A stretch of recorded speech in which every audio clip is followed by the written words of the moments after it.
बोलते दूसरे भी शब्द बोलते इस प्रकार लोग, सौतेली माँ, ये याकूब उसका भाई है, हाफ ब्रदर बोलते जिसको, हाफ ब्रदर किसको बोलेंगे? सौतेली, सौतेली जो बेटे होते हैं उनको हम लोग हाफ ब्रदर बोलेंगे, आधा भाई, पूरा भाई नहीं ना। इसका माँ हो सकता सगा या तो पिता हो सकता सगा, समझ रहे, पर दोनों सगा नहीं है, तो इसको बोलते हैं हाफ ब्रदर, समझ रहे हैं? तो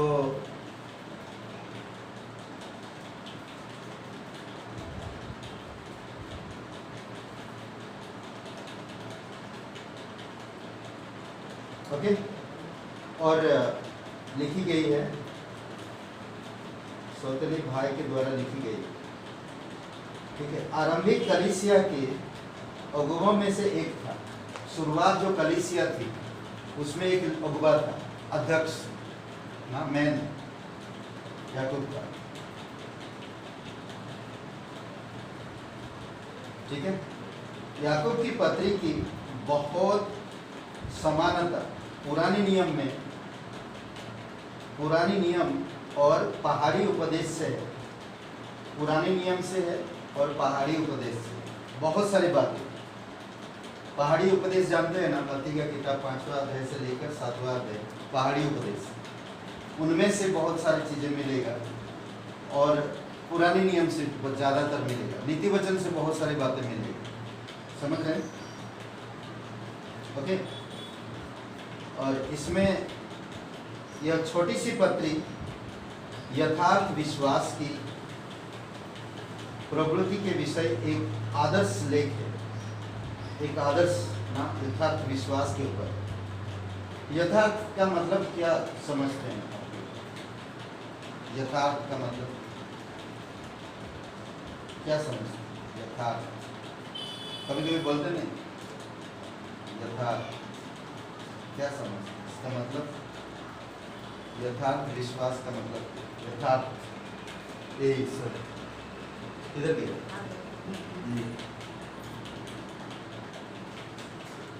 क्या मतलब? हिंदी आता है? हमको भी नहीं मालूम। यथार्थ मतलब है? यथार्थ मतलब साधारण, सिंपल ना, इतना आप डीपली जा, सिंपल कदम बढ़ विश्वास ना, यथार्थ साधारण, समझ रहे? और इसमें एक बात बताता है कि आदर्श लेके, क्योंकि विश्वास एक बौद्धिक विचार से बढ़कर है, विश्वास एक बौद्धिक विचार से बढ़कर है, यह परमेश्वर में सक्रिय भरोसा है। सक्रिय भरोसा मतलब छोटा भरोसा, सिंपल साधारण भरोसा, सक्रिय भरोसा है जो विश्वासी के जीवन में धार्मिक के फल लाता है, विश्वासी के जीवन में धार्मिक के फल लाता है। सिंपल विश्वास, मैं विश्वास क्या ये कर दूंगा वो कर दूंगा, नहीं, सिंपल विश्वास, बस मैं बस परमेश्वर पे भरोसा करता हूँ, बस ये इसी से विश्वासी धार्मिक जीवन में फल लाता है, सिंपल विश्वास। ओके, एक वचन एक पढ़िए, अध्याय 1 वचन 1, इसमें नमस्कार देता है, ठीक है। वचन 1 वचन अध्याय 1 का 1,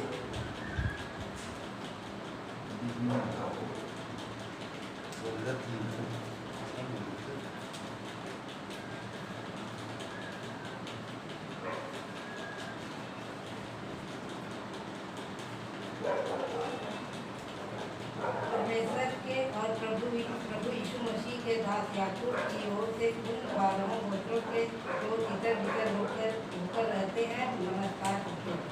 ओके, तो 12 गोत्रों को लिख रहा, वचन बता रहा, ये किताब याकूब जो लिख रहा उसको मालूम था, क्योंकि वो खुद यहूदी है, यहूदी विश्वासियों के लिए, और यहूदी विश्वासी जब शताब हुआ तो वो लोग बिखर गए थे। जब कलीसिया का सताव हुआ तो बहुत अलग अलग जगह पे बिखर गए थे, और खास करके यहूदी गोत्रों के लिए लिखा गया।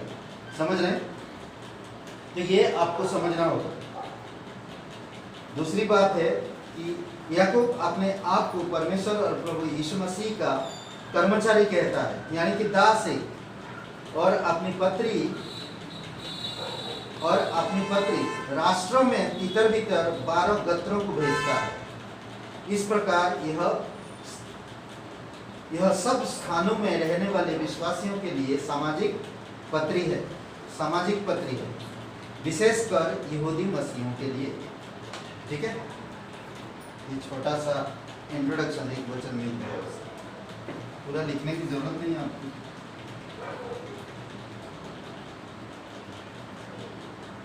अध्याय 1 वचन 2 से 18। ओके, इसमें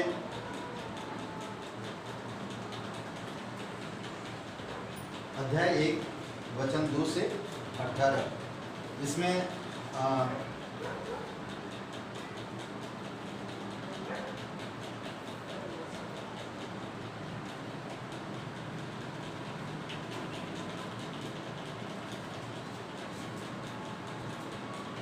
यथार्थ विश्वास का उत्तर।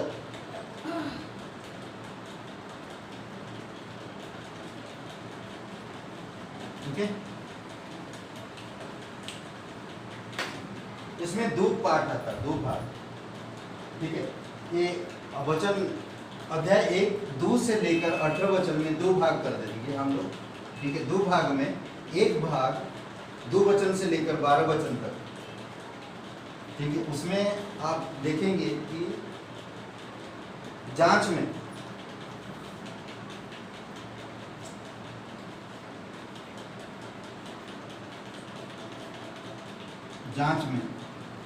अध्याय 1 2 वचन से 12 वचन। ठीक है, पहला भाग में। ओके, हाँ,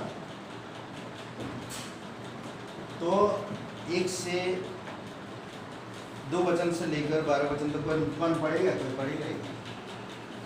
कोई एकदम पढ़िए।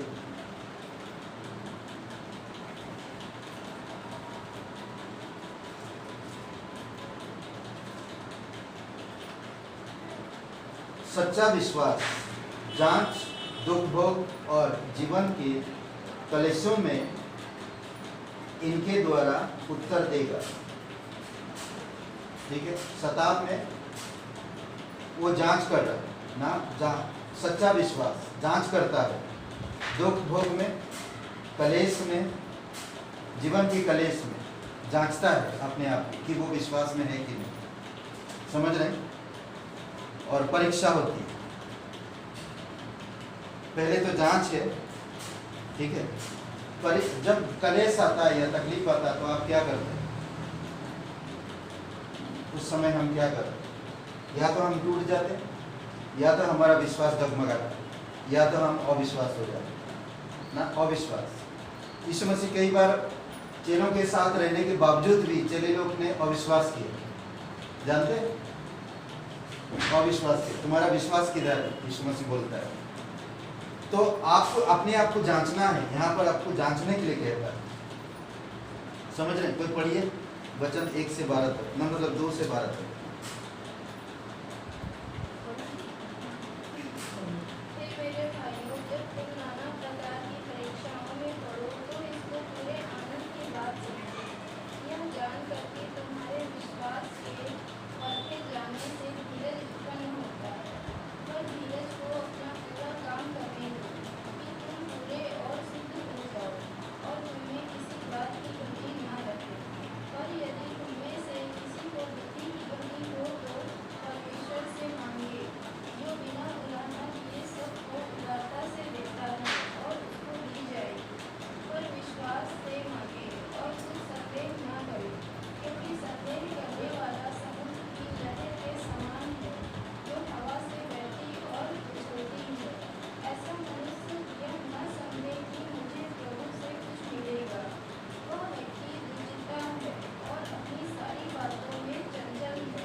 पढ़िए पढ़िए। दीन भाई अपने ऊंचे पद पर घमंड ना करे और सावधान धनवान अपनी नीची दशा पर, क्योंकि वह घास के फूल की तरह जाता रहेगा, क्योंकि सूर्य उदय होते ही कड़ी धूप पड़ती है और घास को सुखा देती है और उसका पुष्प झड़ जाता है और उसकी शोभा जाती रहती है। इसी प्रकार धनवान भी अपने मार्ग पर चलते चलते धूल में मिल जाएगा। धन्य है वह मनुष्य जो परीक्षा में स्थिर रहता है, क्योंकि वह खरा निकलकर जीवन का वह मुकुट पाएगा जिसकी प्रतिज्ञा प्रभु ने अपने प्रेम करने वालों से की है। समझ गए? समझ गए? तो फिर अच्छी बात है, हम लोग आगे बढ़ते। तो हम लोग आगे बढ़ते हैं। ओके, 2 से 4 वचन में आनंद के बारे में बात करें। कलेश में, परीक्षाओं में नाना प्रकार, पैसों की कमी हो सकता है, शरीर की प्रॉब्लम हो सकता है, फैमिली प्रॉब्लम हो सकता है, मैरिज फैमिली में विवाह की प्रॉब्लम हो सकता है। तो कई सारे ऐसे प्रॉब्लम आ सकता है, ऑफिस में, घर में, फैमिली में, व्यक्तिगत जीवन में, शरीर में। तो कई सारी चीज़ें आ सकता है। ऐसे समय पर आपको कैसे रहना चाहिए? तो आपका विश्वास क्या कहता है? ऐसे समय पर मुझे आनंद रहने की कहता है, करेक्ट? ऐसे समय पर मैं आनंद रहूँ, और अगर मैं आनंद नहीं रह रहा तो मैं विश्वास से गिरूंगा, परिपक्व की ओर बढ़ने के बजाय मैं घटने लगूँ। समझ रहे हैं?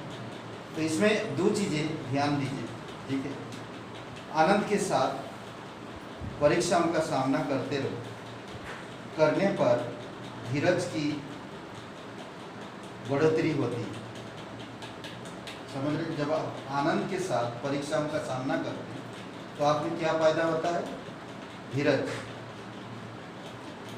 और धीरज को अपने अंदर बढ़ने दो। जब आपका धीरज बढ़ेगा तो आपको परिपक्व करेगा। समझ रहे? परिपक्व का दूसरा शब्द है सिद्ध होना, सिद्ध होना, और पूर्ण यानी कि पूरे विश्वास की ओर ले जाता है। आपका विश्वास की ओर ले जाता है। आनंद रहने से धीरज आता है, धीरज को काम करने दो, सिद्ध कर पूरे विश्वास की ओर ले जाएगा, पूर्ण करेगा, आपको मजबूत बनाएगा और आपका विश्वास को बढ़ाएगा। समझ रहे? 2 से 4 वचन। वचन 5 में अगर आप कमजोर हो, बुद्धि नहीं है, समझ नहीं है, तो परमेश्वर से मांगने के लिए कहता। ऐसे समय का में अगर कोई परीक्षा आ रहा तो मैं कैसे सामना करूं ना? कैसे मैं सामना करूं? तो मैं परमेश्वर से समझ मांगता, परमेश्वर से बुद्धि मांगता कि मैं उसका सामना कैसे करूं। तो इसमें कहता कि जब हम मांगते हैं तो परमेश्वर हमें उदारता और बहुतायत से बुद्धि देता है। मांगना चाहिए, हमें परमेश्वर से मांगना चाहिए। अरे क्या मांगना, अभी मैं इसको पूरा कर दूँगा, नहीं, हमें इस प्रकार नहीं करना चाहिए।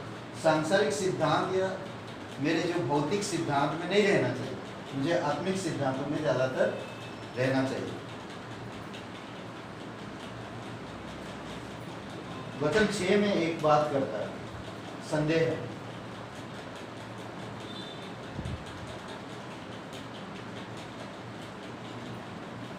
ठीक है, वचन 6 में, पर विश्वास से मांगे और कुछ संदेह ना करें, अर्थात क्योंकि संदेह करने वाले समुद्र की लहर के समान है, जो हवा से उड़ती और उछलती। किसी के सहारे से मुझे उड़ना या उछलना नहीं ना, किसी के सहारे। इसमें जो संदेह का शब्द बोलते हैं कि मैं किसी के भरोसे, वो मुझे जो बोलेगा मैं वैसा करूँ। तो हवा लहर को बढ़ा रहा तो लहर बढ़ रहा, अगर हवा नहीं है लहर पानी धीरे धीरे ना, धीरे धीरे। समझ रहे? वैसा नहीं होना चाहिए। इसमें रोमियो का 4:20 में भी आप देख सकते हैं एक वचन, कोई खोल के पढ़ेगी क्या? रोमियो का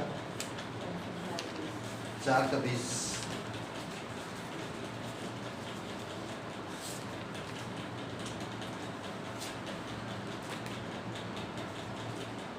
मिला। फिर भी परमेश्वर की प्रतिज्ञा के संबंध में वह अविश्वास के कारण विचलित नहीं हुआ, परंतु परमेश्वर की महिमा करते हुए विश्वास में दूर हुआ। ओके, संदेह नहीं कर रहा, वो परमेश्वर की प्रतिज्ञा, परमेश्वर की महिमा कर रहा है विश्वास में, वो कोई चीज को संदेह नहीं कर रहा। अगर मैं संदेह करने की वजह में परमेश्वर को धन्यवाद देते रहूं, ओके, इसमें क्या कह रहा, संदेह अर्थात विश्वास और अविश्वास के बीच में दुविधा में रहना, करूं या ना करूं, विश्वास में हूं या नहीं, ऐसा क्यों हो रहा, सोचते रहते हैं, अरे अविश्वास, करूं क्या ना करूं, जाऊं क्या ना जाऊं ना, ऐसा दुविधा विश्वास और अविश्वास के बीच में। फिर बाद में क्या बोलता है, शैतान दबाता है, तो मैं यार अविश्वास में, तो वो उधर ढकल देता, संदेह करने लगता है। समझ रहे, वचन 8 में दुचिता, ठीक है, दुचिता की बात कर, दोहरी व्यक्ति वाला मनुष्य, मतलब दोनों तरफ, ये भी वो भी, हुआ तो मजा, नहीं हुआ तो सजा, तो ऐसा इंसान, समझ रहे। ओके, तो एक केयरफुल रहना, हम अपने आप को जांचो ना, इसमें जांचने के लिए कह रहा है, हम जांच के लिए बता रहे हैं आपको। और वचन 10 में कहता है अपनी नीच दशा, इसमें 10 वचन में नीच दशा ना, और धनवान अपनी नीच दशा पर, क्योंकि वह घास के फूल की नाई जाता रहेगा। समझ रहे, नीच दशा का मतलब इस प्रकार बोलता है कि या तो संपत्ति के होने के द्वारा, या किसी परिस्थितियां,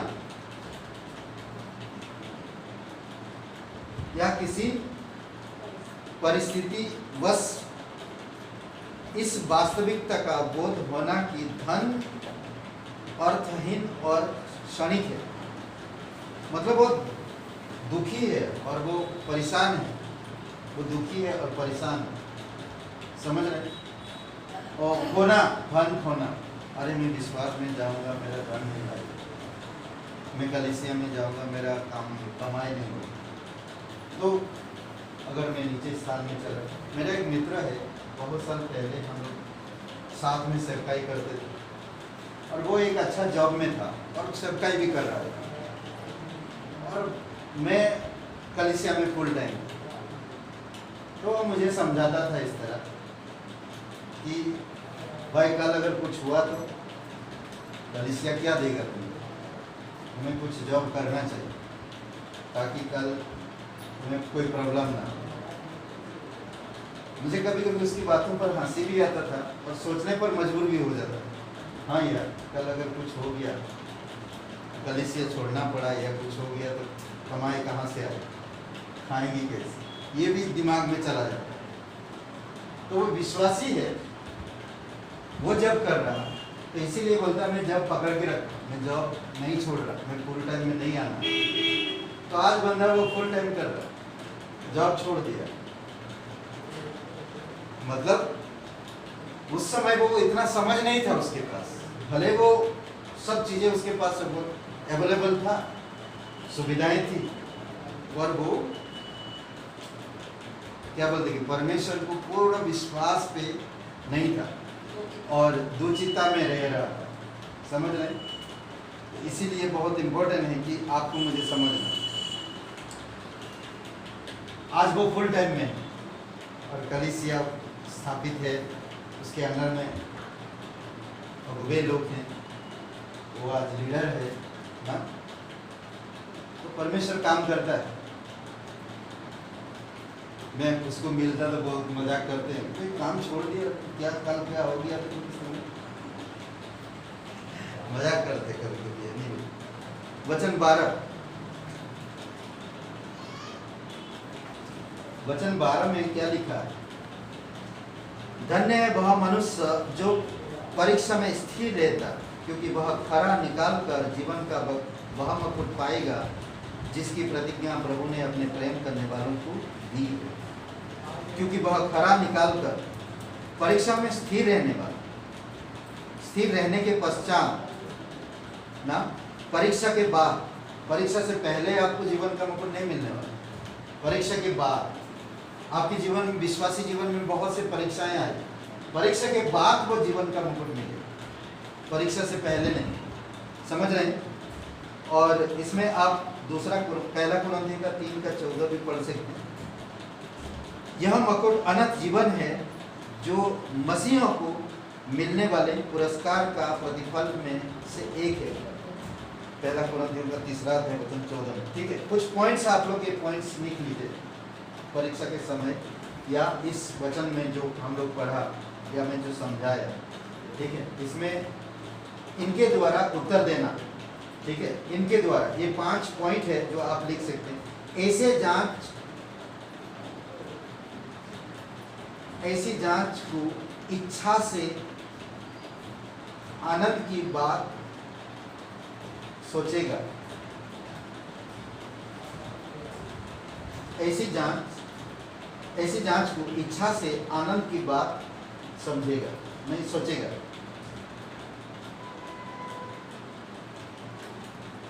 ओके, दूसरा पॉइंट,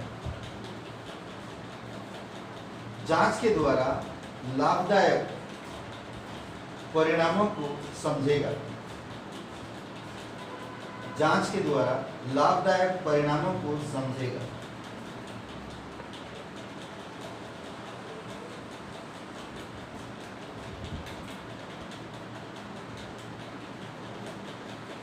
ओके, जांच के द्वारा लाभदायक परिणामों को समझेगा।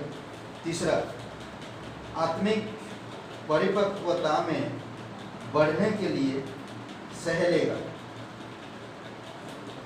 आत्मिक परिपक्वता में बढ़ने के लिए सह लेगा।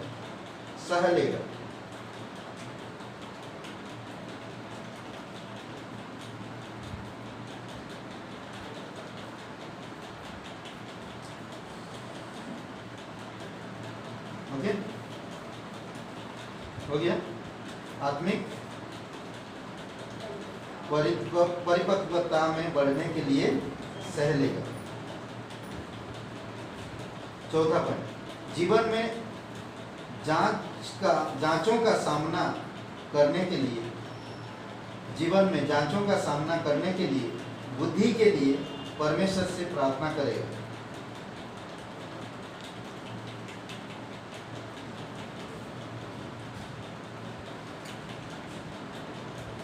बुद्धि के लिए परमेश्वर से जीवन में जांचों का सामना करने के लिए बुद्धि के लिए परमेश्वर से प्रार्थना करेगा।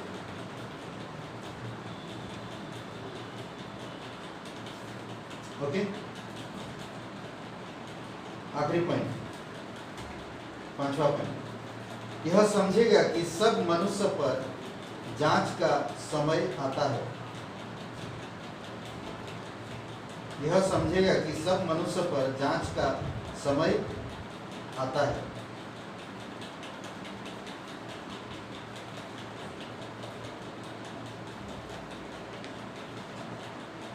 पहले साल जब हम लोग विश्वास किए, पहले साल मैं जब विश्वास किया था बहुत आशीष मिला। दूसरे साल बहुत गड़बड़ हो गया, दूसरे साल बहुत गड़बड़ हो गया। फिर तीसरे साल बहुत अच्छा से चला। फिर चौथे साल बहुत परीक्षाएं आई। ये होते रहते। यहाँ पर भी हम अनुभव किए, यहाँ पर बहुत सारे अनुभव किए। यहाँ पर एक साल बहुत बढ़िया जाता, दूसरे साल बहुत परीक्षा से गुजरता बहुत। ओके, आखिरी पॉइंट हो गया, 5 पॉइंट हो गया। ओके, थोड़ा सा सुन लीजिए, इसमें लिखने की जरूरत नहीं। सच्चा विश्वास इन परीक्षाओं से हार नहीं जाएगा। जो सच्चा विश्वास इन पॉइंट के साथ जो चलता है, सच्चा विश्वास जो रखता है, कभी भी परीक्षाओं से हारेगा नहीं। इस प्रकार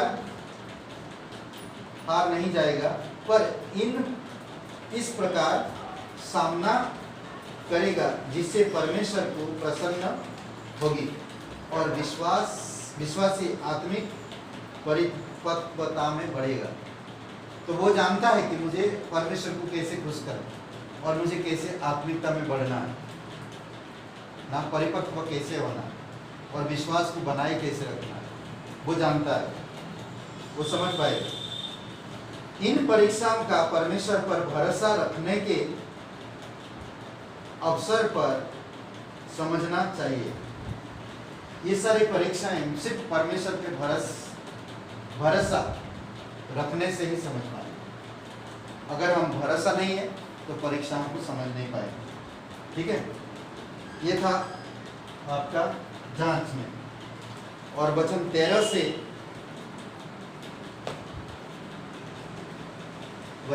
से लेकर 18 तक परीक्षाओं में दूसरा ये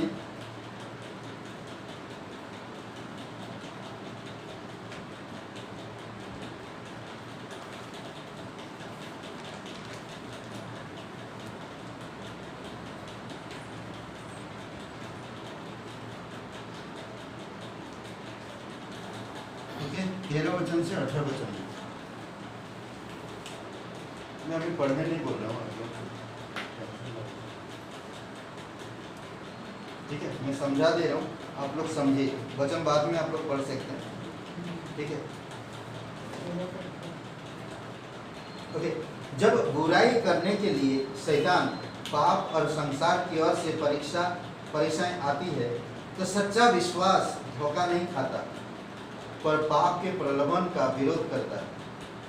पाप के भयंकर परिणामों को जांचते हुए और यह जानते हुए कि वे केवल परमेश्वर विश्वासियों के जीवन में अच्छी चीज़ें भेजता है, जो विश्वासी विश्वास से परीक्षाओं का सामना कर सकता है। पाप के मृत्युजनक धीरे धीरे गिरने पर ध्यान दें। ओके, यहाँ पर एक चीज़ आप ध्यान दो कि परमेश्वर कभी भी किसी का बुरी चीज़ों से परीक्षा नहीं करता। परमेश्वर कभी भी किसी को भी बुरी चीज़ों से परीक्षा नहीं करता। तो शैतान क्या कर रहा, बुरी चीज़ें, बुराई करने वाले के लिए शैतान पाप संसार की ओर से परीक्षाएं ले आता है। और अगर सच्चा विश्वासी है वहाँ पर तो वो समझ सकता और इसका विरोध करेगा और वो सामना करेगा। समझ रहे? और उस विश्वास से परमेश्वर उसको ब्लेसिंग करता है, बढ़ाता है जब हम सामना करते हैं। पर पाप धीरे धीरे काम करते, जानते हैं ना, धीरे धीरे काम करते, एक झटके में नहीं करे, तो धीरे धीरे, आज थोड़ा, काल थोड़ा, फिर 2 दिन के बाद चौथे दिन में थोड़ा, ना, धीरे धीरे काम करता पाप। शैतान ऐसा काम करता, आज नहीं जाए, आज आलस आ रहा, परसों जाए, नहीं परसों, नरसों, ऐसा होते रहे।